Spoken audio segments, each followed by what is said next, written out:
30 नवंबर 2017 की सुबह लगभग 6 बजे राम सिंह नाम का एक किसान उत्तर प्रदेश के रामपुर जिले के शांतिपुर गांव में अपने परिवार के यूकेलिप्टस के पेड़ों की पहाड़ी की ओर जाने वाले जाने पहचाने पगडंडी पर चल रहा था। जब वो एक सुनसान मोड़ से गुजरा तो एक अजीब गंध अचानक उसकी नाक में घुस गई, जिससे उसे रुकना पड़ा। जीवन भर जंगलों और पहाड़ों से जुड़े रहने के अनुभव से वह जानता था कि ये सड़ी हुई पत्तियों या किसी आम जानवर के शव की गंध नहीं थी। ये एक मीठी सी सड़ांध वाली घिनौनी गंध थी। ये सड़न की गंध थी जिसे छिपाया जा रहा था। उसे किसी अनहोनी की आशंका हुई। राम सिंह उस दिशा में गया जहां से गंध सबसे तेज आ रही थी, जो सड़क के किनारे उगी जंगली झाड़ियों के एक घने झुरमुट की ओर ले जा रही थी। जैसे जैसे वो पास आता गया, बदबू और भी तेज होती गई, जिससे उसे उबकाई आने लगी। आहट सुनकर सैकड़ों हरी मक्खियां भिनभिनाते हुए उड़ गईं। उसने अपनी सांस रोकी, सारी हिम्मत जुटाई और अपने साथ लाए गए दरांती के हत्थे से पत्तियों के ढेर को जोर से हटाया। तुरंत राम सिंह सन्न रह गया। उसका पूरा शरीर जम सा गया। उसकी आंखों के सामने नम मिट्टी और सड़ी पत्तियों के बीच एक महिला का शव पड़ा था, जो सड़ने की प्रक्रिया में था, जिसे बस कुछ टहनियों से लापरवाही से ढका गया था। उस बूढ़े आदमी के गले से एक भयानक, दिल दहला देने वाली चीख निकली, जिसने सुबह की शांति को चीर दिया। उसने दरांती गिरा दी और घबराकर पहाड़ी से नीचे की ओर बेतहाशा भागने लगा। भागते भागते चिल्ला रहा था। गांव के छोर पर पहुंचकर वो सीधे सरपंच के घर में घुस गया और हांफते हुए लड़खड़ाती आवाज में खबर दी, मौत, कोई मर गया है। यूकेलिप्टस की पहाड़ी पर एक औरत का कत्ल हुआ है। मामले की गंभीरता को समझते हुए सरपंच ने बिना एक पल की देरी किए तुरंत अपने फोन से शांतिपुर पुलिस को सूचित किया। केवल 15 मिनट के भीतर गांव की पुलिस मौके पर पहुंच गई और शुरुआती तौर पर घटना स्थल को सुरक्षित किया। साथ ही तुरंत पूरी घटना की सूचना रामपुर जिला पुलिस को दी। हत्या और सबूत मिटाने के इरादे से शव को फेंकने के संकेत वाले इस मामले के सामने जिला पुलिस ने तुरंत उत्तर प्रदेश पुलिस के महानिदेशक कार्यालय को रिपोर्ट किया, ये मानते हुए कि ये एक विशेष रूप से गंभीर मामला है जो जनता में दहशत पैदा कर सकता है। राज्य के पुलिस महानिदेशक ने तुरंत क्राइम ब्रांच को इस मामले की जांच का नेतृत्व करने का निर्देश दिया। फॉरेंसिक टीम, रामपुर जिला पुलिस और अन्य संबंधित इकाइयों के सहयोग से जांच में पूरी ताकत झोंकने के लिए तुरंत एक विशेष जांच दल SIT का गठन किया गया। सभी इकाइयों को तुरंत घटनास्थल पर पहुंचने और जल्द से जल्द और व्यापक तरीके से प्रारंभिक जांच के उपाय करने का आदेश दिया गया। पहली सूचना कॉल के 1 घंटे से भी कम समय में राज्य पुलिस की विशेष गाड़ियां एक के बाद एक सायरन बजाती हुई उस गरीब ग्रामीण इलाके की शांति को भंग करती हुई सीधे उस यूकेलिप्टस पहाड़ी की ओर बढ़ रही थी, जहां अपराध का खुलासा हुआ था। सबसे काबिल जांचकर्ताओं और फोरेंसिक विशेषज्ञों की भागीदारी के साथ एक बड़े पैमाने पर जांच आधिकारिक तौर पर शुरू हो गई थी। शांतिपुर गांव की यूकेलिप्टस पहाड़ी, जो आमतौर पर हर सुबह हवा की सरसराहट और पक्षियों के चहकने की आदी थी, अब एक तनावपूर्ण और दम घोटने वाले मातम के माहौल में डूब गई थी। पूरे इलाके को सख्ती से सील कर दिया गया था। पीले रंग की नायलॉन की टेप, जिस पर प्रवेश वर्जित लिखा था, सभी रास्तों पर खींच दी गई थी, जिससे एक अभेद्य घेरा बन गया था। घेरे के बाहर कुछ जिज्ञासु ग्रामीण जमा होने लगे थे। वे दूर से खड़े होकर फुसफुसा रहे थे। उनके चेहरों पर घबराहट और डर साफ झलक रहा था। लेकिन अंदर की दुनिया बिल्कुल अलग थी। एक ऐसी दुनिया जहां खामोशी, अत्यधिक एकाग्रता और अपराध को उजागर करने के लिए अथक प्रयास किए जा रहे थे। राज्य पुलिस के उप महानिदेशक और क्राइम ब्रांच के प्रमुख SP विक्रम सिंह राठौर के सीधे निर्देशन में घटनास्थल की जांच बहुत व्यवस्थित, वैज्ञानिक और अत्यंत सावधानी से की गई। फॉरेंसिक टीम के विशेषज्ञ सिर से पांव तक सफेद रंग के प्रोटेक्टिव सूट पहने हुए अपना काम शुरू कर चुके थे। नम जमीन पर उनका हर कदम बेहद सतर्क था, ताकि छोटे से छोटे सबूत को भी कोई नुकसान न पहुंचे। विशेष कैमरे लगातार चमक रहे थे, जो घटनास्थल के पूरे दृश्य को विभिन्न कोणों से दर्ज कर रहे थे। हर सूखी पत्ती, हर टूटी टहनी, हर अस्त व्यस्त मिट्टी के निशान को नंबर दिया गया और सावधानी से उसकी तस्वीर खींची गई। काम का माहौल तनावपूर्ण था, लेकिन कोई फालतू शोर नहीं था। केवल यूकेलिप्टस के पेड़ों से गुजरती हवा की सरसराहट और कैमरे के क्लिक की आवाज थी। पहला और सबसे जरूरी काम पीड़िता की पहचान की आधिकारिक पुष्टि करना था। हालांकि पीड़िता के शरीर पर मौजूद फैक्ट्री मजदूर की वर्दी कुछ संकेत दे रही थी, लेकिन वैज्ञानिक और कानूनी सबूत सर्वोपरि थे।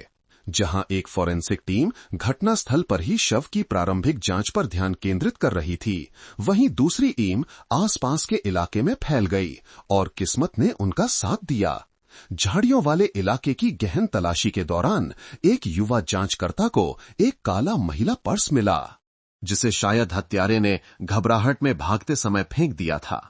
पर्स एक पेड़ की जड़ के नीचे पड़ा था और सूखी पत्तियों से आंशिक रूप से ढका हुआ था। दस्ताने पहनकर जांचकर्ता ने एक विशेष क्लिप का उपयोग करके पर्स को उठाया और उसे सबूत बैग में डाल दिया। पर्स के अंदर सारा कैश गायब था। केवल कुछ अस्त व्यस्त कागजात बचे थे, लेकिन उस समय जांच के लिए यही सबसे कीमती चीजें थीं। एक आधार कार्ड था जिस पर नाम लिखा था सुनीता देवी, जन्मतिथि 15 अप्रैल 1981, उम्र 36 वर्ष, स्थायी पता देवगढ़ गांव, बरेली जिला। इसके अलावा पास के औद्योगिक क्षेत्र की एक कपड़ा कंपनी का एक कर्मचारी, कार्ड और कुछ पुरानी मुड़ी हुई तस्वीरें थीं। इस जानकारी का तुरंत एसपी राठौर ने बरेली जिला पुलिस में दर्ज गुमशुदगी की रिपोर्ट से मिलान करवाया।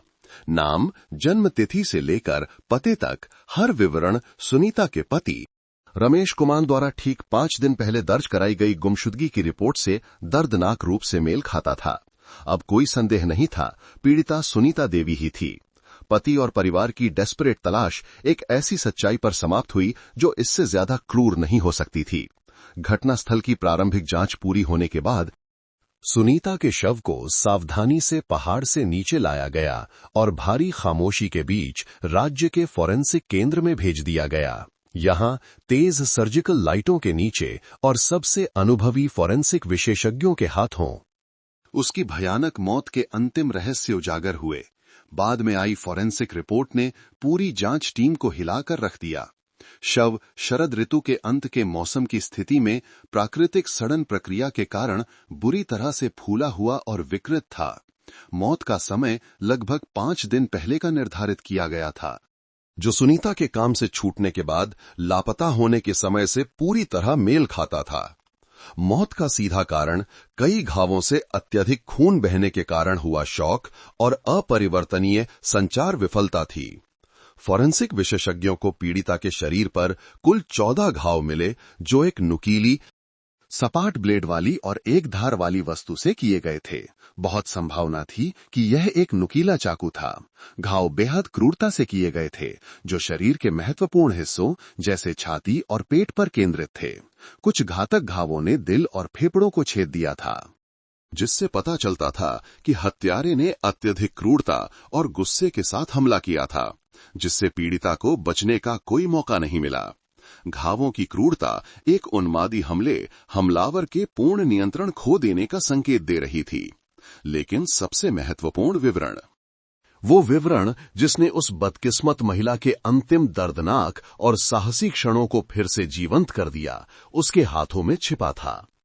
दोनों बाहों पर और विशेष रूप से उसकी हथेलियों में कई गहरे, बेतरतीब कट के निशान थे। फोरेंसिक ने इन्हें क्लासिक आत्मरक्षा के घाव के रूप में पहचाना। ये इस बात का पुख्ता सबूत था कि सुनीता देवी ने हार नहीं मानी थी। जीवन और मृत्यु के उस क्षण में हत्यारे के घातक चाकू का सामना करते हुए वो डरी नहीं थी। उसने अपने नंगे हाथों से विरोध किया था। उससे हथियार छीनने की कोशिश की थी। उसने अपनी आखिरी सांस तक अपनी जान और सम्मान की रक्षा के लिए बहुत बहादुरी से लड़ाई लड़ी थी। ये कट सिर्फ एक अपराध के निशान नहीं थे, बल्कि एक साधारण महिला के असाधारण साहस का प्रमाण भी थे। जबकि शव परीक्षण चल रहा था, एक और जांच दल को सैकड़ों मीटर के दायरे में पूरे पहाड़ी क्षेत्र में तलाशी का दायरा बढ़ाने का आदेश दिया गया। दर्जनों पुलिसकर्मियों को छोटे छोटे समूहों में बांटा गया, जो एक जाल की तरह पंक्तिबद्ध होकर हर झाड़ी को पलट रहे थे, हर मिट्टी के कण की जांच कर रहे थे और उनके प्रयास रंग लाए। जहां शव मिला था, वहां से लगभग 50 मीटर दूर ढलान की ओर एक लगभग सूखे नाले में, जो सरकंडों से छिपा हुआ था, जांचकर्ताओं को पीड़िता की मोटरसाइकिल मिली। मोटरसाइकिल को नाले में धकेल दिया गया था और वो एक तरफ झुकी हुई पड़ी थी और हत्यारे ने उसे टहनियों और सूखी पत्तियों से लापरवाही से ढक दिया था। ये स्पष्ट रूप से सबूत मिटाने का एक जानबूझकर किया गया प्रयास था, ताकि जांच में देरी हो और पुलिस के लिए मुश्किलें पैदा हों। सभी पहेली के टुकड़े धीरे धीरे अपनी जगह पर आ रहे थे। जांच टीम को अब मामले की लगभग पूरी तस्वीर मिल गई थी। एसपी राठौर की अध्यक्षता में घटनास्थल पर ही एक आपातकालीन बैठक हुई। शुरुआती तीखी टिप्पणियां की गईं, जिससे आगे की जांच की दिशा तय हुई। पहला, यह एक हत्या और लूट का मामला था, जो विशेष रूप से गंभीर प्रकृति का था। हत्यारा बेहद हिंसक, क्रूर और अमानवीय था। 14 चाकू के घाव हत्यारे की अत्यधिक नफरत या घबराहट को दर्शाते थे। पर्स से सारा कैश ले लिया गया था, जिससे लूट का मकसद बहुत स्पष्ट था। दूसरा, पीड़िता का अत्यधिक प्रतिरोध, जैसा कि आत्मरक्षा के घावों से पता चलता है, शायद अपराध के बढ़ने का कारण था। जांच टीम ने ये परिकल्पना की कि शुरू में हत्यारे का इरादा केवल लूटपाट या यौन उत्पीड़न का हो सकता है। हालांकि उसके अप्रत्याशित और साहसी प्रतिरोध ने उसे डरा दिया और उसने अपना नियंत्रण खो दिया। पहचाने जाने से बचने और सबूत मिटाने के लिए उसने क्रूरता से पीड़िता की हत्या कर दी। अंत में मोटरसाइकिल और पर्स को ठिकाने लगाने का तरीका बताता है कि हत्यारा इस पहाड़ी इलाके के भूगोल से बहुत अच्छी तरह वाकिफ था। वो जानता था कि कहाँ सूखा नाला है, कहाँ घनी झाड़ियां हैं जहां वो अपने अपराध को छिपा सकता है। इससे पता चलता है कि हत्यारा संभवतः स्थानीय निवासी है या कम से कम यहां लंबे समय से रह रहा है या काम कर रहा है। उसने अपराध को छिपाने और जांच में बाधा डालने के लिए गणना की थी, जिससे पता चलता है कि ये कोई बिना सोचे समझे आवेग में किया गया कृत्य नहीं था। घटनास्थल ने सुनीता देवी के जीवन के अंतिम क्षणों की एक दुखद कहानी बयां की थी। अब जांच टीम का काम उन खामोश आवाजों से, उस बहादुर महिला के हाथों पर लगे कट के निशानों से हत्यारे का चित्र बनाना और उसे उसके किए की सजा दिलाना था। लेकिन वे नहीं जानते थे कि न्याय की ये राह बहुत कठिन होने वाली थी, क्योंकि हत्यारे ने न केवल एक सुनसान घटनास्थल छोड़ा था, बल्कि वो एक ऐसी चीज से भी घिरा हुआ था जो घनी झाड़ियों से भी ज्यादा मजबूत थी, डर की खामोश दीवार। सुनीता देवी का शव मिलने के बाद शुरुआती दिनों में जांच टीम की मशीनरी पूरी गति और तीव्रता से काम कर रही थी। एसपी विक्रम सिंह राठौर के दृढ़ निर्देशन में दर्जनों अनुभवी जासूसों को जुटाया गया, जिन्हें कई टीमों में बांटा गया।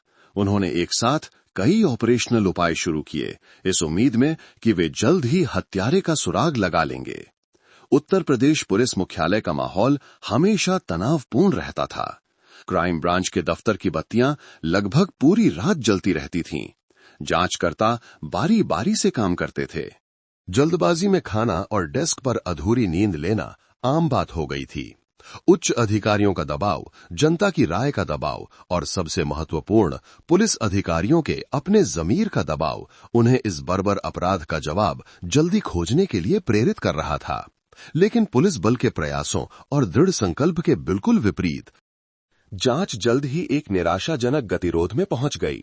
हर दिशा, हर शुरुआती परिकल्पना जांचकर्ताओं को एक एक करके बंद गलियों में ले जा रही थी। सबसे महत्वपूर्ण जासूसी टीम, जिसे पीड़िता के सभी सामाजिक संबंधों की जांच करने का काम सौंपा गया था, ने बिना रुके काम किया। उन्होंने हर किसी से मुलाकात की और बयान लिए। उसके पति रमेश कुमार से, जो गहरे दुख में डूबे हुए थे, से लेकर परिवार के सदस्यों, करीबी दोस्तों और सुनीता के साथ सिलाई कारखाने में काम करने वाले सभी सहकर्मियों तक। लेकिन परिणाम केवल उस बदकिस्मत महिला की एक अविश्वसनीय रूप से आदर्श तस्वीर थी। अपने पति की नजर में वो एक समर्पित पत्नी थी, जो अपने परिवार के लिए सब कुछ करती थी। दोस्तों और सहकर्मियों की नजर में वो एक मिलनसार, दयालु महिला थी, जिसका कभी किसी से कोई झगड़ा या पैसे या भावनाओं को लेकर कोई विवाद नहीं हुआ था। उसकी जिंदगी फैक्ट्री और घर के बीच एक नियमित चक्र में घूमती थी, जिसमें कोई जटिल रिश्ते या कोई संदिग्ध पहलू नहीं थे। व्यक्तिगत दुश्मनी के कारण उसकी हत्या की परिकल्पना लगभग पूरी तरह से खारिज कर दी गई थी। एक और जांच दल, जिसमें सबसे अनुभवी जासूस शामिल थे, को बरेली और आसपास के जिलों जैसे रामपुर और शाहजहांपुर के सभी कुख्यात अपराधियों की छानबीन करने का काम सौंपा गया था। लूट, बलात्कार और जानबूझकर चोट पहुंचाने जैसे अपराधों के लिए पूर्व में दोषी ठहराए गए अपराधियों की सूची में सैकड़ों नाम थे। सत्यापन का काम बहुत कठिन और समय लेने वाला था। हर एक अपराधी पर जासूसों द्वारा गुप्त रूप से नजर रखी जा रही थी। उनकी पहचान, वाहन और विशेष रूप से सुनीता की हत्या की रात उनकी मौजूदगी के सबूतों की पुष्टि की जा रही थी। गतिरोध की दीवारें दिन ब दिन ऊंची होती जा रही थीं। बहुत सारे अपराधियों को बाहर कर दिया गया क्योंकि उनके पास बहुत मजबूत सबूत थे कि वे कहीं और थे। कोई जेल में अपनी सजा काट रहा था। किसी के परिवार और पड़ोसियों ने पुष्टि की कि वो घर पर था और कोई दूसरे राज्य में काम कर रहा था। संदिग्धों की सूची छोटी होती गई जब तक कि कोई भी वास्तव में संदिग्ध नाम नहीं बचा। आखिरी उम्मीद घटनास्थल से मिले वैज्ञानिक जांच के नतीजों पर टिकी थी, लेकिन अपराध स्थल बहुत कठोर था। शव का 5 दिनों तक बाहर खुले में रहना, शरद ऋतु के अंत के मौसम में धूप और रात की ओस दोनों का सामना करना कई सूक्ष्म सबूतों को नष्ट कर चुका था। फोरेंसिक टीम के विशेषज्ञों ने हर बाल, हर कपड़े के टुकड़े, हर मिट्टी के धब्बे की कड़ी मेहनत से जांच की, लेकिन उन्हें हत्यारे का कोई भी फिंगरप्रिंट या डीएनए का कोई नमूना नहीं मिला। हत्यारा एक भूत की तरह लग रहा था। वो आया और बिना कोई मूल्यवान जैविक निशान छोड़े चला गया। मामला एक कठिन पहेली बन गया। एक ऐसा समीकरण जिसमें बहुत सारे अज्ञात थे, लेकिन हल खोजने के लिए पर्याप्त डेटा नहीं था। जबकि पुलिस भौतिक सबूतों की एक खामोश दीवार का सामना कर रही थी। बाहर डर से बनी एक और खामोश दीवार चुपचाप बन रही थी और महिला मजदूरों के किराए के कमरों को घेर रही थी। सुनीता देवी की 14 क्रूर चाकू के घावों से हुई भयानक मौत ने इस पहले से ही असुरक्षित समुदाय पर एक भयानक मनोवैज्ञानिक आघात पहुंचाया था। उन्होंने महसूस किया कि खतरा अब कोई अफवाह नहीं रह गया था, ये हाड़ मांस में मौजूद था, एक ऐसी जिंदगी के रूप में जिसे बेरहमी से छीन लिया गया था। किराए के कमरों का माहौल भारी और सतर्कता से भरा हो गया। जो छोटी गलियां रात की पाली के बाद हंसी मजाक से गूंजती थीं, अब असामान्य रूप से शांत और खामोश हो गईं। महिला मजदूर अब अकेले जाने की हिम्मत नहीं करती थीं। वे 5-7 के समूहों में इकट्ठा होती, साथ में काम पर जाती, साथ में घर लौटती। हर कोई जल्दी घर लौटने की कोशिश करता था। किसी भी कीमत पर सुनसान सड़कों से गुजरने से बचता था। अस्थायी किराए के कमरों के दरवाजे भी सामान्य से जल्दी बंद हो जाते थे। डर एक मूर्त चीज थी जिसे हर नजर, हर फुसफुसाहट में महसूस किया जा सकता था, और उस डर के बीच जो अफवाहें पहले केवल अंधेरे में कानाफूसी की जाती थीं, अब और फैलने लगीं। लोग अब जोर से बोलने की हिम्मत नहीं करते थे, केवल गुप्त बातचीत में एक दूसरे को बताते थे। सुनसान सड़कों पर घात लगाए बैठे एक भूत के बारे में कहानियां गढ़ी जाने लगीं। हर कोई एक नया विवरण जोड़ता, जिससे ये और भी सनसनीखेज और डरावना हो जाता। उन्होंने एक पुरानी वेव मोटरसाइकिल पर एक अजीब आदमी द्वारा रोके जाने की घटनाओं के बारे में बताया।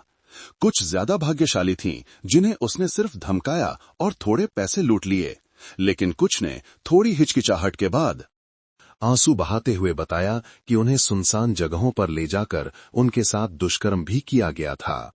लेकिन उन सभी कहानियों में एक बात समान थी, किसी ने भी रिपोर्ट करने की हिम्मत नहीं की। बदले का डर सबसे बड़ी बाधा थी। पुलिस को बताया तो पूरे परिवार को मार डालूंगा की धमकी एक अभिशाप बन गई थी।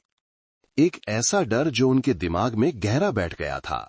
वे कमजोर महिलाएं थीं, ज्यादातर दूर के राज्यों से यहां रोजी रोटी कमाने आई थीं, बिना किसी रिश्तेदार, बिना किसी सहारे के। उन्हें डर था कि अगर उन्होंने शिकायत की और अगर पुलिस उसे नहीं पकड़ पाई तो वो बदला लेने के लिए वापस आएगा। और तब कौन उनकी और उनके घर पर उनके परिवार की रक्षा करेगा? इसके अलावा शर्म और भारी सामाजिक पूर्वाग्रह भी एक ठोस दीवार थे। उन्हें डर था कि अगर यौन उत्पीड़न की बात सामने आई तो लोग उनके बारे में बातें बनाएंगे, दोस्त और सहकर्मी उनसे दूर हो जाएंगे और शायद उनके अपने परिवार वाले भी उन्हें नीची नजर से देखेंगे। उनका भविष्य, सम्मान और यहां तक कि उनका पारिवारिक सुख भी नष्ट हो सकता था। इन सभी कारणों से उन्होंने चुप रहना चुना, दर्द को सहना, अपने आंसू खुद पीना, इस उम्मीद में कि समय सब कुछ मिटा देगा। वो खामोश दीवार इतनी मजबूती से खड़ी हो गई थी। अनजाने में हत्यारे के अपराधों को छिपाने और उसे बढ़ावा देने के लिए एक आदर्श ढाल बन गई। सबसे जटिल मामलों का सामना कर चुके अनुभवी पुलिस अधिकारियों के रूप में एसपी विक्रम सिंह राठौर और जांच टीम के मुख्य सदस्यों ने जल्दी ही इस असामान्यता को पहचान लिया। इलाके की स्थिति का आकलन करते हुए उन्होंने उन अफवाहों को सुना था। उन्होंने ये निष्कर्ष निकाला कि एक हत्यारा जो इतनी क्रूरता और व्यावसायिकता से काम करता है कि कोई निशान नहीं छोड़ता, ये उसका पहला अपराध नहीं हो सकता। सुनीता की हत्या केवल अपराध की वृद्धि थी, जो कई अन्य गैर रिपोर्टेड मामलों की एक श्रृंखला का अपरिहार्य परिणाम थी। एक तनावपूर्ण बैठक में जब सभी जासूसी टीमें गतिरोध शब्द के साथ रिपोर्ट कर रही थीं, एसपी राठौर थोड़ी देर के लिए इलाके के नक्शे के सामने चुपचाप खड़े रहे। फिर वो मुड़े। उनकी दृढ़ आंखें जांच टीम के हर सदस्य को सीधे देख रही थीं। सज्जनों, उन्होंने एक गहरी और दृढ़ आवाज में कहा, हम एक भूत की तलाश कर रहे हैं, लेकिन ये भूत अदृश्य नहीं है। उसने निशान छोड़े हैं, लेकिन घटनास्थल पर भौतिक निशान नहीं, बल्कि अन्य पीड़ितों के मन में घाव के निशान। जो भी अफवाहें उन्हें इकट्ठी की हैं, किराए के कमरों में जो फुसफुसाहटें हैं, मुझे विश्वास है कि वही सुराग हैं। हत्यारे ने कई बार अपराध किया है और वो सबसे शक्तिशाली हथियार से सुरक्षित है, डर। हमारा काम अब सुरागों के आने का इंतजार करना नहीं है, बल्कि उन्हें सक्रिय रूप से बनाना है। हमें उस खामोश दीवार को तोड़ना होगा। निर्णय लिया गया, जांच टीम जांच की दिशा बदलेगी। चुपचाप हत्यारे को खोजने पर ध्यान केंद्रित करने के बजाय वे एक विशेष जन जागरूकता अभियान शुरू करेंगे। एक ऐसा अभियान जो अपने पैमाने और पहुंच के तरीके में अभूतपूर्व होगा, जो सीधे महिला मजदूरों के समुदाय को लक्षित करेगा। योजना को तेजी से और व्यवस्थित रूप से लागू किया गया। दर्जनों कार्यदल बनाए गए। प्रत्येक दल में अनुभवी पुरुष जासूस और विशेष रूप से महिला पुलिस अधिकारी शामिल थे, जिनके पास महिला पीड़ितों से संपर्क करते समय सहानुभूति और विश्वास बनाने की बेहतर क्षमता थी। उन्होंने वर्दी नहीं पहनी, बल्कि दूरी और झिझक को खत्म करने के लिए साधारण नागरिक कपड़े पहने। लाउडस्पीकर या समाचार पत्रों पर सामान्य घोषणाएं करने के बजाय उन्होंने हर गली में जाने और हर दरवाजे पर दस्तक देने का फैसला किया। कार्यदलों को क्षेत्रों में विभाजित किया गया, जो सीधे हर किराए के क्वार्टर, हर जर्जर किराए के कमरे की कतार, औद्योगिक क्षेत्रों में हर उत्पादन कार्यशाला में गए। वे जानकारी मांगने वाले जांचकर्ताओं के रूप में नहीं आए, बल्कि सुनने, साझा करने और सुरक्षा का वादा करने वाले दोस्तों, बहनों के रूप में पहुंचे। महिला जासूसों को मुख्य भूमिका दी गई। उन्होंने चतुराई से अवकाश के समय किराए के क्वार्टरों में छोटी छोटी बातचीत का आयोजन किया। उन्होंने सीधे मुद्दे पर सवाल नहीं पूछा, बल्कि रहने की स्थिति, काम में आने वाली कठिनाइयों के बारे में पूछकर शुरुआत की। फिर धीरे धीरे उन्होंने सुरक्षा की स्थिति और उन खतरों का उल्लेख किया जिनका महिला मजदूरों को हर दिन सामना करना पड़ता है। सावधानी से डिजाइन किए गए पर्चे भी हर व्यक्ति को सौंपे गए। पर्चे की सामग्री केवल सुनीता देवी की हत्या या संदिग्ध के एक मोटे स्केच के बारे में सूचित करने तक ही सीमित नहीं थी। अधिकांश सामग्री उत्तर प्रदेश पुलिस के महानिदेशक की ओर से शक्तिशाली और मानवीय अपील और प्रतिबद्धताएं थीं। उन्होंने अपराध की सूचना देने या जानकारी प्रदान करने के लिए साहस दिखाने वाले किसी भी व्यक्ति की जान, स्वास्थ्य और सम्मान की पूर्ण सुरक्षा का वादा किया। सूचना देने वाले की पहचान कानून के अनुसार पूरी तरह से गुप्त रखी जाएगी। एसपी राठौर जांच टीम के प्रमुख का हॉटलाइन नंबर बड़े और स्पष्ट रूप से मुद्रित किया गया था, ताकि पीड़ित किसी भी समय सीधे कॉल कर सकें, जिससे पूर्ण विश्वास की भावना पैदा हो। आपकी आज की चुप्पी कल किसी और महिला के लिए मौत का फरमान हो सकती है। ये संदेश था जिसे जांचकर्ताओं ने हर मुलाकात में दोहराया। उन्होंने स्पष्ट रूप से विश्लेषण किया कि हत्यारा अपराध करना जारी रखने के लिए डर का ही फायदा उठा रहा है। चुप रहना न केवल खुद की रक्षा नहीं कर रहा था, बल्कि बुराई को पनपने में मदद कर रहा था। अभियान जोर शोर से लेकिन धैर्यपूर्वक चला। शुरुआती दिनों में महिला मजदूर अभी भी बहुत झिझक रही थीं। उन्होंने सुना, उन्होंने पर्चे लिए, लेकिन जब संवेदनशील मुद्दों के बारे में पूछा गया तो वे सभी टाल गईं या सिर हिलाकर कहा कि वे नहीं जानती। डर और शर्म से बनी खामोश दीवार अभी भी बहुत मजबूत थी, लेकिन फिर आखिरी बूंद ने प्याले को छलका दिया। सुनीता देवी की 14 क्रूर चाकू के घावों से हुई भयानक मौत एक बहुत बड़ा मनोवैज्ञानिक आघात बन गई। एक ऐसा डर जिसे मिटाया नहीं जा सकता था। पुलिस के मार्गदर्शन में मीडिया ने मामले की और अधिक विस्तार से रिपोर्ट की, जिसमें हत्यारे की बर्बरता और पीड़ित के परिवार के अत्यधिक दर्द पर जोर दिया गया। इसने पुराने पीड़ितों की मानसिकता में एक बड़ा बदलाव लाया, जो महिलाएं अपराध बोध में जी रही थीं। अब उन्हें अचानक एक भयानक सच्चाई का एहसास हुआ। जिस व्यक्ति ने उन पर हमला किया था, वो केवल एक लुटेरा, एक विकृत बलात्कारी नहीं था। वो एक खून का प्यासा राक्षस था, एक बेरहम हत्यारा। बदले का डर, शर्म की भावना अब एक बड़े डर से बदल गई थी, अपनी जान का डर। उन्होंने महसूस किया कि अगर वे चुप रहीं, तो अगली शिकार वे खुद या उनका कोई दोस्त, कोई सहकर्मी हो सकता है। चुप्पी अब सुरक्षा नहीं थी, ये मौत थी। और फिर मामले का निर्णायक मोड़ आया। अभियान को तेज करने के 3 दिन बाद एक देर शाम शाहजहांपुर जिला पुलिस स्टेशन का दरवाजा एक बार फिर खुला। 2 महिलाएं एक दूसरे को सहारा देते हुए हिम्मत करके अंदर आईं। वे प्रिया और आरती थीं।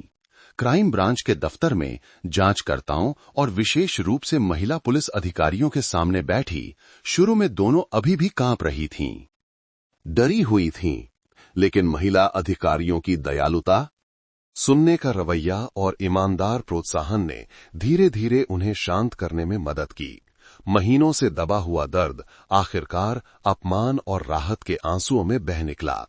पहली पीड़िता प्रिया ने आंसुओं के साथ लगभग 3 महीने पहले की उस भयानक रात को याद किया। उसने बताया कि कैसे एक आदमी झाड़ियों से बाहर निकला, उसकी गर्दन पर एक नुकीला चाकू रखा और उसे एक खाली मैदान में खींच कर ले गया, जहां उसने उसके साथ बलात्कार किया और 1 लाख रुपए से ज्यादा नकद लूट लिए। उसने उस धमकी को याद किया कि पूरे परिवार को मार डालूंगा, जिसने उसे हर रात सोने नहीं दिया, जिससे उसने किसी से, यहां तक कि अपने पति से भी एक शब्द कहने की हिम्मत नहीं की। इसके बाद आरती, जिसे एक दोस्त ने पहले रिपोर्ट करने के लिए लाया था, लेकिन सदमे के कारण उसका शुरुआती बयान अधूरा था, अब ज्यादा साहसी थी।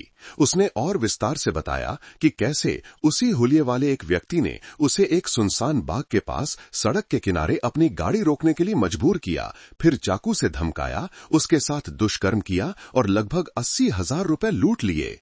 पीड़ितों से ये सुनहरे बयान मिलने के तुरंत बाद उत्तर प्रदेश पुलिस मुख्यालय में रात में ही एक आपातकालीन बैठक बुलाई गई।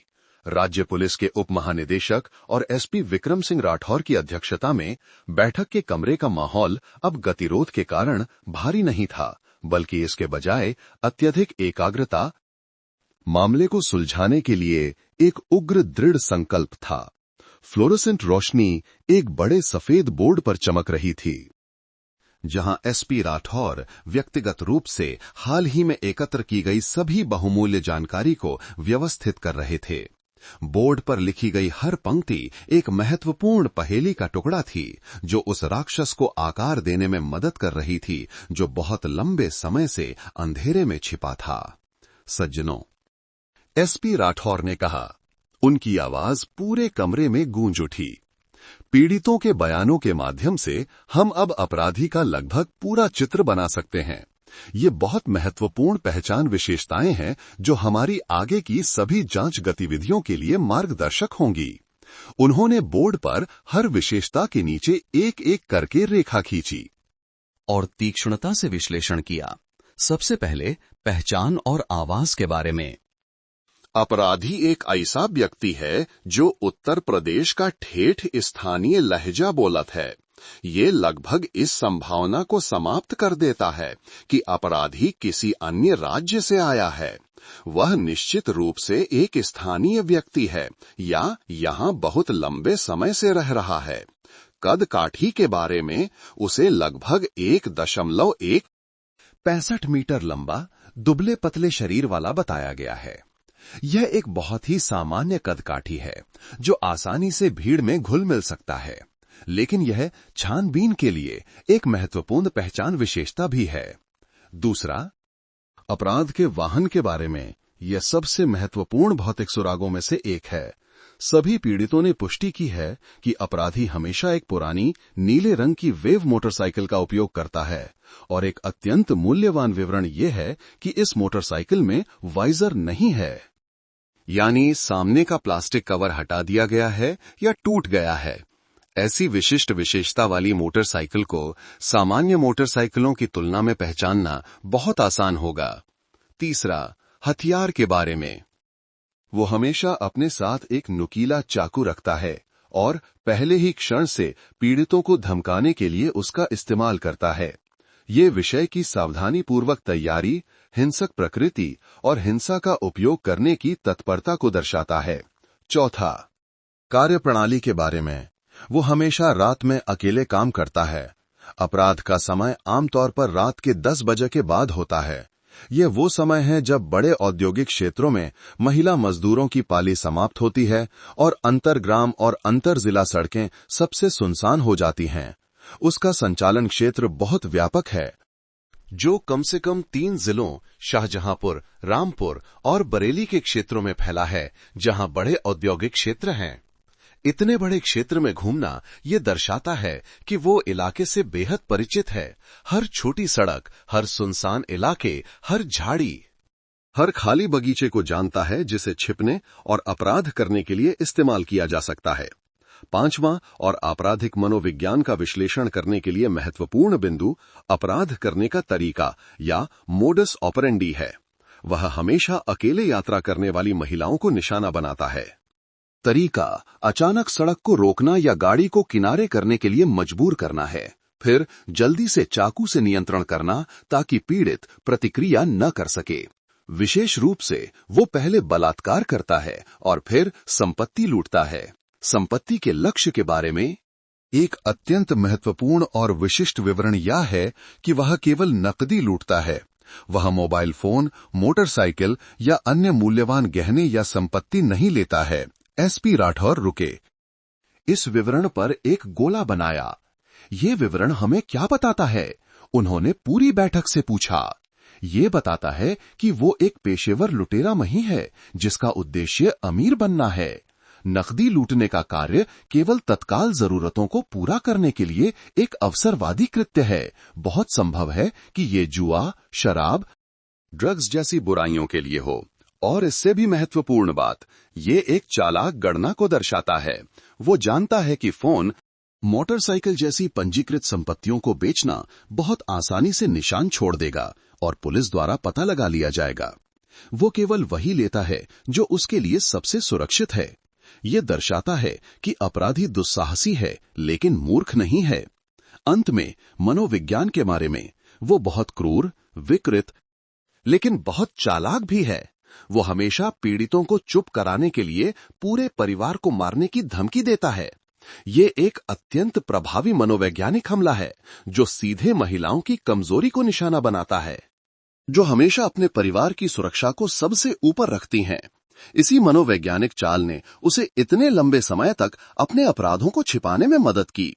इन सभी विश्लेषणों से एसपी राठौर ने निष्कर्ष निकाला, हम एक काफी पूर्ण चित्र बना सकते हैं।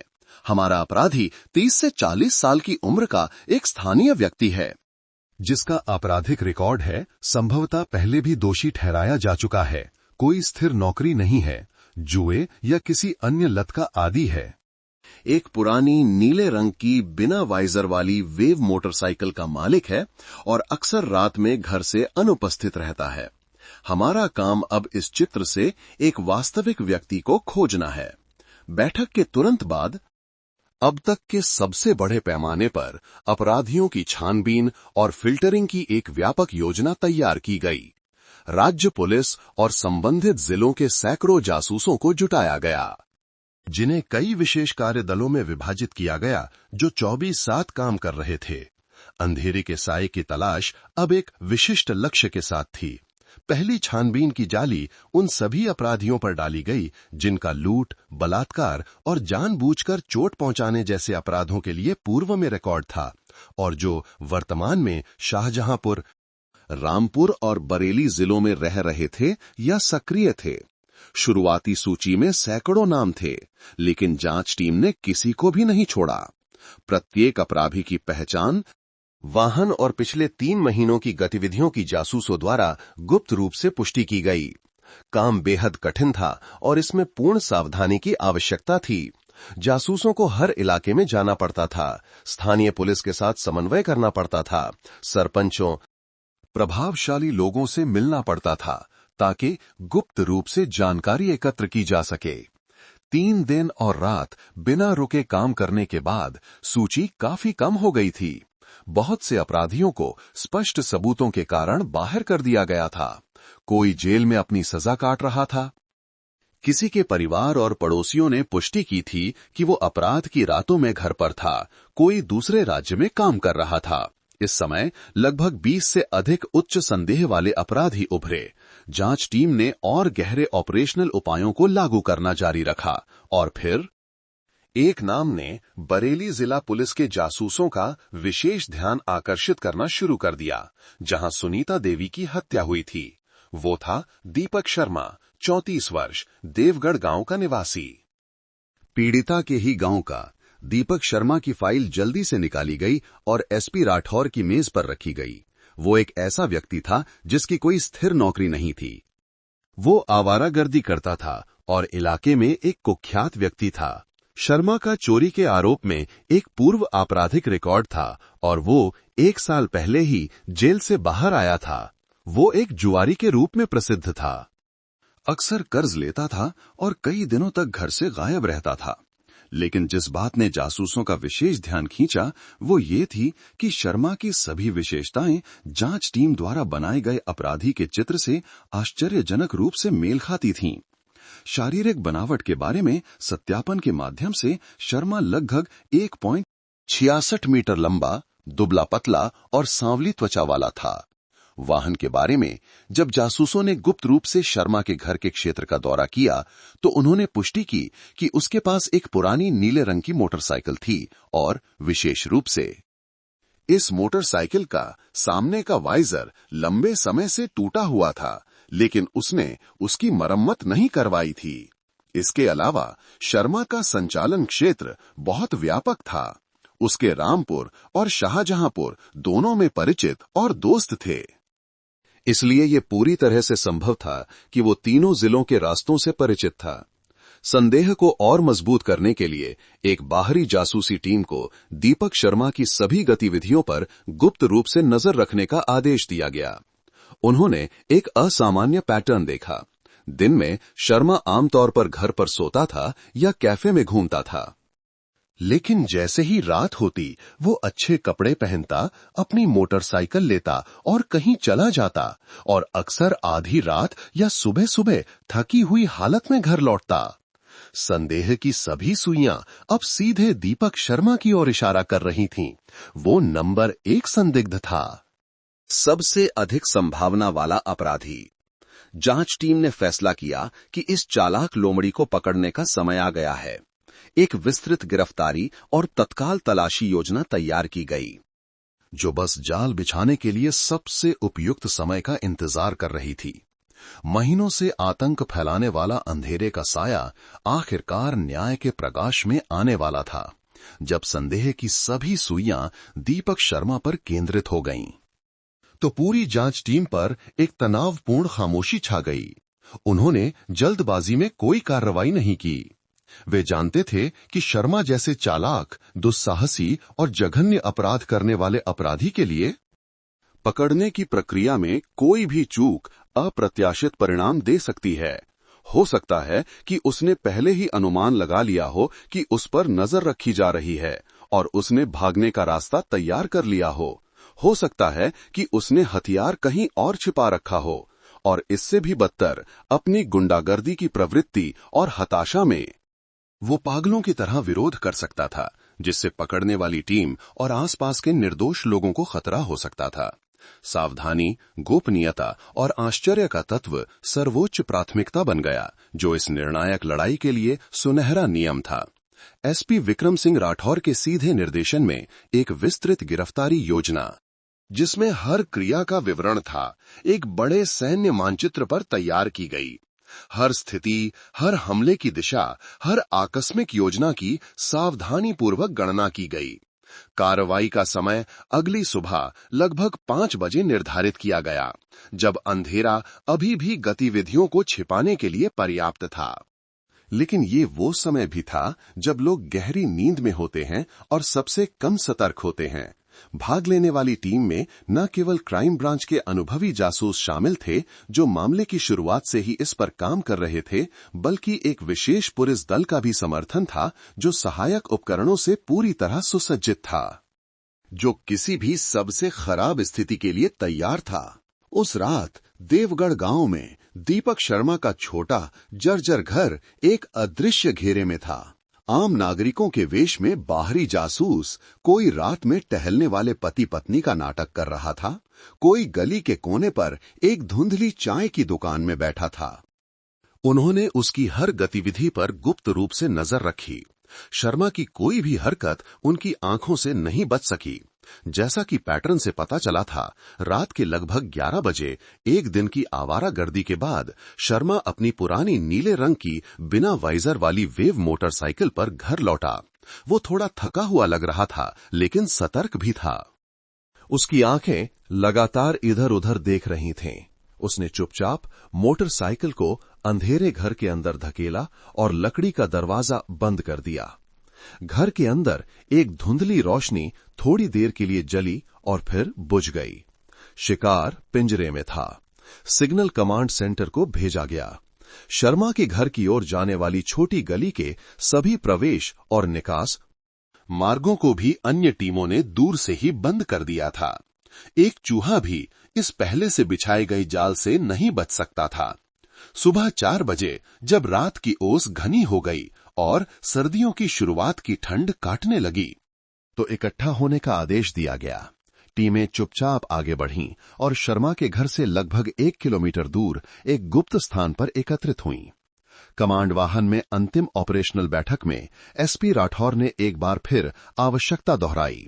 सर्वोच्च प्राथमिकता अपराधी को जीवित पकड़ना है। टीम और आसपास के नागरिकों की पूर्ण सुरक्षा सुनिश्चित करना है। कार्रवाई तेज, निर्णायक होनी चाहिए। उसे प्रतिक्रिया करने के लिए 1 सेकंड भी नहीं देना है। गोपनीयता, आश्चर्य, पूर्ण सुरक्षा का सिद्धांत। सुबह 5 बजे जब दूर के एक गांव से पहली मुर्गे की बांग कमजोर रूप से सुनाई देने लगी, जो एक नए दिन की शुरुआत का संकेत दे रही थी, तो वॉकी टॉकी पर अंतिम हमले का आदेश दिया गया। दर्जनों अधिकारियों और सैनिकों को 3 टीमों में विभाजित किया गया, जो एक साथ और चुपचाप भूतों की तरह लक्ष्य के पास पहुंचे। एक टीम, जिसमें चढ़ने में माहिर जासूस थे, जल्दी और बिना किसी आवाज के पीछे के बगीचे में दीवार पर चढ़कर एकमात्र भागने का रास्ता काटने के लिए। एक और टीम घर के दोनों ओर छिप गई। मुख्य टीम, जिसका नेतृत्व स्वयं एसपी राठौर कर रहे थे, विशेष पुलिस बल के साथ सीधे मुख्य दरवाजे की ओर बढ़ी। पूरा क्षेत्र एकदम घुटने वाली खामोशी में डूब गया था। केवल पत्तियों से गुजरती हवा की सरसराहट और हर किसी के सीने में धड़कते दिल की आवाज सुनाई दे रही थी। दरवाजा तोड़ो। एसपी राठौर के संक्षिप्त निर्णायक आदेश पर एक हृष्ट-पुष्ट विशेष पुलिस अधिकारी, जिसके हाथ में एक विशेष हथौड़ा था, ने अपनी पूरी ताकत से ताले पर एक जोरदार वार किया। एक सूखी, तीखी आवाज गूंजी, जिसने सुबह की शांति को भंग कर दिया। जर्जर लकड़ी का दरवाजा टूटकर अंदर की ओर खुल गया। पुलिस बल तुरंत एक बवंडर की तरह अंदर घुस गया। पुलिस, सब अपनी जगह पर रहो। दीपक शर्मा, तुम गिरफ्तार हो। एक शक्तिशाली, गूंजती हुई आवाज उठी, जिसने बाकी सभी आवाजों को दबा दिया। दीपक शर्मा अपनी पुरानी खाट पर गहरी नींद में सो रहा था, शायद जुए के सपनों में खोया हुआ था। भयानक शोर सुनकर वो चौंक कर जाग गया। उसकी आंखें आधी खुली थीं, हैरान। उसे समझ नहीं आ रहा था कि क्या हो रहा है। जब उसने धुंधले रूप से पुलिस की वर्दी में लोगों को और अपनी ओर तनी हुई काली बंदूकों को देखा, तो उसकी नींद तुरंत गायब हो गई। उसकी जगह घबराहट और एक फंसे हुए जानवर की सहज प्रवृत्ति ने ले ली। वो उछलकर खड़ा हो गया, एक उन्मत्त प्रतिक्रिया में। बिस्तर के कोने की ओर झपटने की कोशिश कर रहा था, जहां वो आमतौर पर आत्मरक्षा के लिए एक हथियार छिपाकर रखता था। लेकिन बहुत देर हो चुकी थी। खतरनाक अपराधियों से निपटने के अनुभवी विशेष पुलिस अधिकारियों ने इस प्रतिक्रिया का अनुमान लगा लिया था। दो काली परछाइयां पूर्व क्रमादेशित जैसे सटीक पेशेवर चालों के साथ उसे ठंडी मिट्टी की जमीन पर पटक दिया, इससे पहले कि वो किसी भी चीज को छू पाता। एक जोरदार धड़ाम की आवाज हुई। शर्मा का चेहरा सीधे कठोर जमीन पर जा लगा। टॉर्च की रोशनी में चमकती ठंडी हथकड़ी उसकी कलाई पर कस दी गई, जिससे किसी भी प्रतिरोध का अंत हो गया। गिरफ्तारी की कार्यवाही 30 सेकंड से भी कम समय में पूरी हो गई, पूरी तरह से सुरक्षित और आश्चर्यजनक। अपराधी को विरोध करने या कोई खतरा पैदा करने का जरा सा भी मौका नहीं दिया। अपराधी को काबू में करने के साथ ही दीपक शर्मा के घर की तत्काल तलाशी का आदेश भी स्थानीय अधिकारियों और खुद अपराधी की उपस्थिति में तुरंत लागू किया गया। शर्मा का 4 कमरों का घर अस्त व्यस्त और गंदा था, जिसमें सस्ती शराब, सिगरेट और लंबे समय से साफ न की गई सीलन की तेज गंध आ रही थी। सामान इधर उधर बिखरा पड़ा था, गंदे कपड़े हर जगह पड़े थे। मेज के नीचे कुछ शराब की बोतलें लुढ़क रही थीं। सब कुछ एक आलसी, व्यसनों में डूबे व्यक्ति के पतनशील जीवन को दर्शा रहा था। जांचकर्ताओं ने सावधानी से दस्ताने पहने और एक एक चीज को बारीकी से पलटा। उन्होंने मेज के नीचे, अलमारी के ऊपर तलाशी ली, हर दरार की जांच की। लेकिन शुरू में कुछ भी उल्लेखनीय नहीं मिला, जब तक कि एक अनुभवी जांचकर्ता ने उस जर्जर खाट पर ध्यान नहीं दिया जहां शर्मा सो रहा था। कुछ गड़बड़ थी। खाट जमीन पर पुराने निशान से थोड़ी हटकर रखी गई थी। उसने अपने साथियों को इशारा किया और उन्होंने मिलकर खाट को उठाया। और फिर सबसे महत्वपूर्ण सबूत, वो सबूत जिसका पूरी जांच टीम को इंतजार था, सामने आ गया। बिस्तर के ठीक नीचे एक टाइल के दरार में सावधानी से छिपा हुआ, जिसे बड़ी चतुराई से उठाया गया था, एक गंदे फटे कपड़े में लिपटी एक वस्तु थी। सावधानी से कपड़े को खोलने पर अंदर पीले प्लास्टिक के हैंडल वाला एक नुकीला थाईलैंड का बना चाकू था। ब्लेड लगभग 15 सेंटीमीटर लंबा, तेज और चमकदार था, जिससे पता चलता था कि इसे बहुत अच्छी तरह से तेज किया गया था। हालांकि इसे सावधानी से साफ किया गया था, लेकिन विशेष रोशनी और आवर्धक कांच के नीचे ध्यान से देखने पर फोरेंसिक विशेषज्ञों को अभी भी लगभग अदृश्य धुंधले धब्बे मिले, जो ब्लेड और हैंडल के बीच की दरार में बचे पुराने खून के धब्बे हो सकते थे। इस चाकू का आकार, माप और तीक्ष्णता पूरी तरह से पीड़िता सुनीता देवी के शरीर पर लगे घावों की विशेषताओं से मेल खाती थी। जैसा कि फोरेंसिक रिपोर्ट में वर्णित किया गया था, अपने सोने की जगह अपने बिस्तर के नीचे मिले इस अकाट्य सबूत का सामना करते हुए दीपक शर्मा, जो शुरू में अड़ियल और जिद्दी दिख रहा था, पूरी तरह से टूट गया। उसका चेहरा पीला पड़ गया, उसके होंठ कांप रहे थे, लेकिन वो एक शब्द भी नहीं बोल पा रहा था। उसने अपना सिर नीचे झुका लिया। उस चाकू को देखने की हिम्मत नहीं कर रहा था। वो हथियार जिसने उसके साथ इतने अपराध किए थे और अब उसके अपराध का सबूत बन गया था। उसे जल्दी से घर से बाहर ले जाया गया और इंतजार कर रही एक बंद गाड़ी में बिठा दिया गया। जब नए दिन की पहली किरणें चमकने लगीं, उस शांत ग्रामीण इलाके को रोशन करते हुए, वो समय भी था जब उस साये को, जिसने महीनों तक उत्तर प्रदेश की सुनसान सड़कों पर आतंक और खामोश डर फैलाया था, आखिरकार न्याय के प्रकाश में आना पड़ा। जांच टीम की कठिन और बुद्धिमत्तापूर्ण तलाश सफलतापूर्वक समाप्त हो गई थी, लेकिन उस दुष्ट अपराधी को अपना सिर झुकाने और अपने सभी बर्बर कृत्यों को कबूल करने के लिए मजबूर करने की लड़ाई तो अभी शुरू हुई थी। उत्तर प्रदेश पुलिस के पूछताछ कक्ष में हवा इतनी घनी और तनावपूर्ण थी कि दीवार पर लगी घड़ी की सूखी टिक टिक और एक भटकी हुई मक्खी की अकेली भिनभिनाहट भी सुनी जा सकती थी। दीपक शर्मा एक लोहे की कुर्सी पर बैठा था जो फर्श पर बोल्ट से कसी हुई थी। उसके दोनों हाथ ठंडी धातु की मेज पर हथकड़ी में बंधे थे। अब उसमें वो घबराहट नहीं थी जो उसे पकड़े जाने पर थी, बल्कि उसकी जगह एक जिद्दी खामोशी, असहयोग का रवैया था। उसका धंसा हुआ सांवला चेहरा कोई भावना नहीं दिखा रहा था। उसकी आंखें एक बेजान ग्रे दीवार को घूर रही थीं। मन ही मन वो अभी भी एक धुंधली उम्मीद से चिपका हुआ था कि अगर वो अपना मुंह बंद रखेगा, अगर वो अंत तक इनकार करता रहेगा, तो एक सुनसान घटनास्थल और कोई प्रत्यक्ष गवाह न होने के कारण पुलिस के पास उसे दोषी ठहराने के लिए पर्याप्त सबूत नहीं होंगे। उसने गलत गणना की थी। एक अपराधी की घातक गलती जो हमेशा खुद को होशियार समझता है। शर्मा के सामने एसपी विक्रम सिंह राठौर और क्राइम ब्रांच के सबसे अनुभवी जांचकर्ता थे। एक मानसिक द्वंद्व, एक तनावपूर्ण मनोवैज्ञानिक लड़ाई आधिकारिक तौर पर शुरू हो गई। शुरू में जैसा कि अनुमान था, शर्मा लगातार इनकार करता रहा। उसने हर सवाल का जवाब सिर हिलाकर या बेमतलब के जवाबों से दिया। मुझे नहीं पता, मुझे फंसाया जा रहा है, इस रट को दोहराता रहा। वो चाकू मेरा नहीं है, उसने कहा जब जांचकर्ताओं ने उसके बिस्तर के नीचे मिले हथियार की तस्वीर दिखाई। मेरा घर अस्त व्यस्त रहता है, कौन आता जाता है। मैं सब पर नजर नहीं रख सकता। हो सकता है किसी ने घर में आकर मुझे फंसाने के लिए वहां छिपा दिया हो। उसने खुद को निर्दोष साबित करने की एक बेतुकी कहानी गढ़ने की कोशिश की कि वो एक ईमानदार नागरिक था जो दिन भर घर पर परिवार की मदद करता था और रात में कहीं नहीं जाता था। लेकिन उसका अनाड़ी नाटक जल्दी ही उजागर हो गया। जांचकर्ता गुस्सा नहीं हुए। उन्होंने धैर्यपूर्वक एक एक करके सबूत पेश किए। हर सबूत एक छोटे हथौड़े की तरह था जो धीरे धीरे उसकी जिद्दी ढाल को तोड़ रहा था। उन्होंने पड़ोसियों के बयान पेश किए कि वो अक्सर रात में घर से गायब रहता था। उसके जुए की लत और कर्ज के बारे में बताया। उन्होंने उसकी पुरानी बिना वाइजर वाली वेव मोटरसाइकिल की विशेषताओं का विश्लेषण पेश किया, जो एक बहुत ही विशिष्ट पहचान चिन्ह था।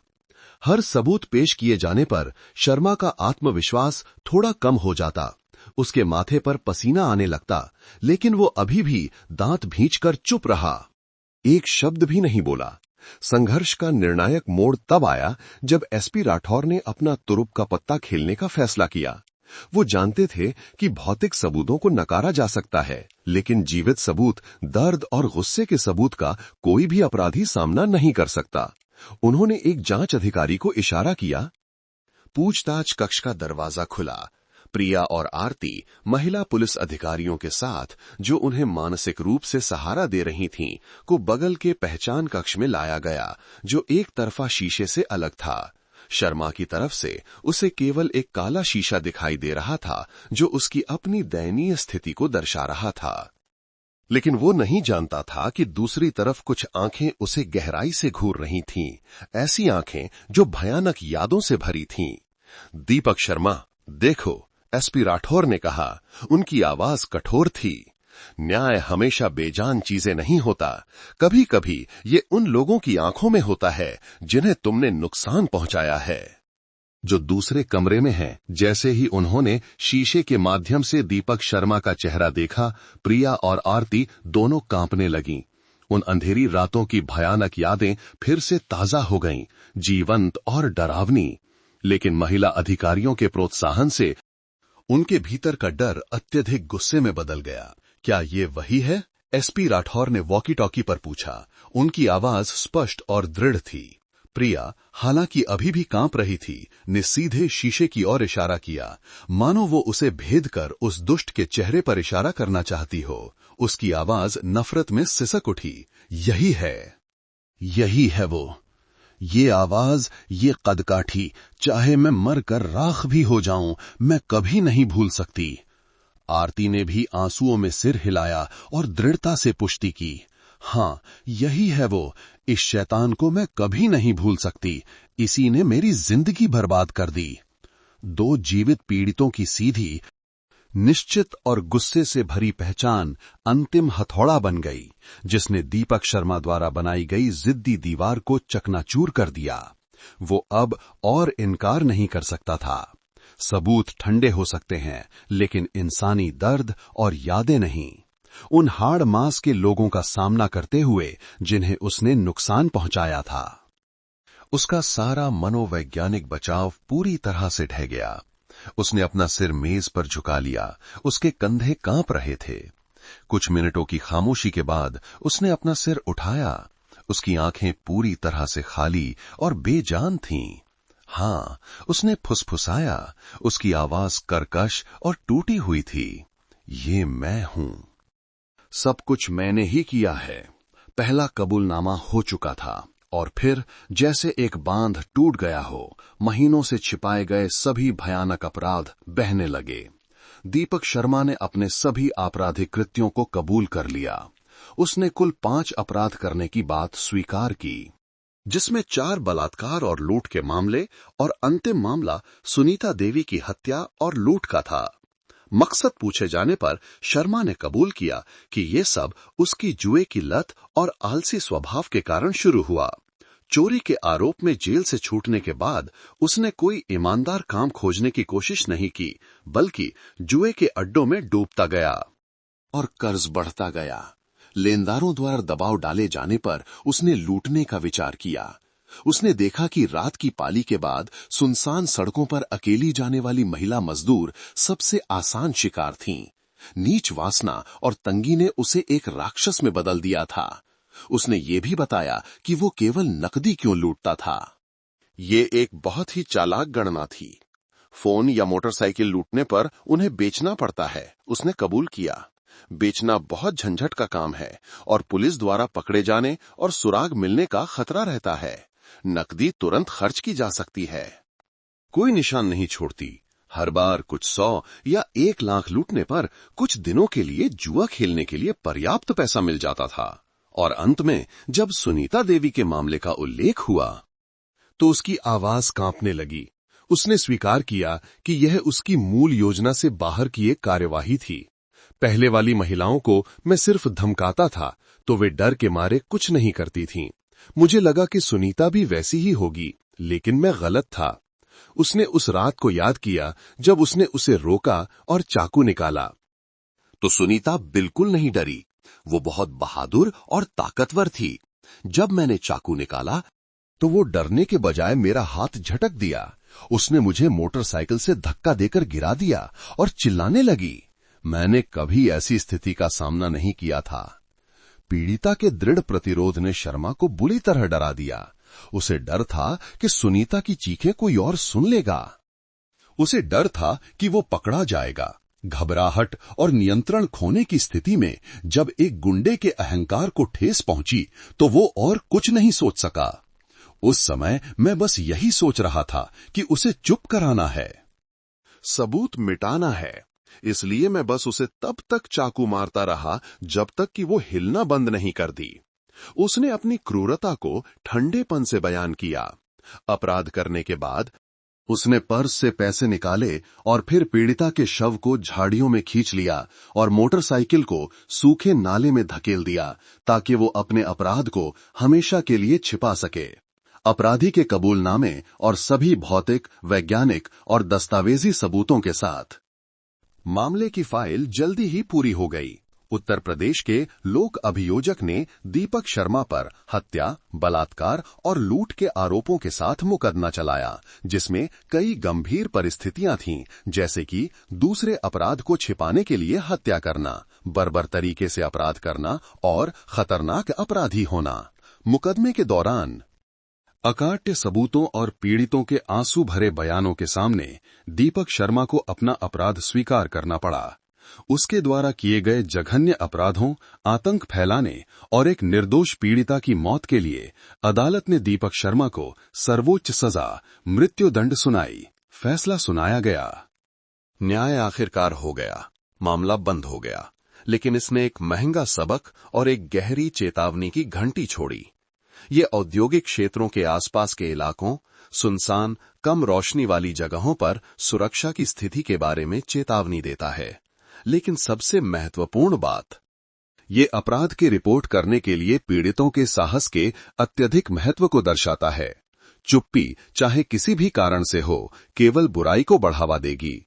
केवल जब पीड़ित डर की खामोश दीवार को तोड़ने की हिम्मत करेंगे, तभी न्याय का प्रकाश चमकने का मौका मिलेगा और दीपक शर्मा जैसे अंधेरे के साये को अस्तित्व में रहने के लिए कोई जगह नहीं मिलेगी।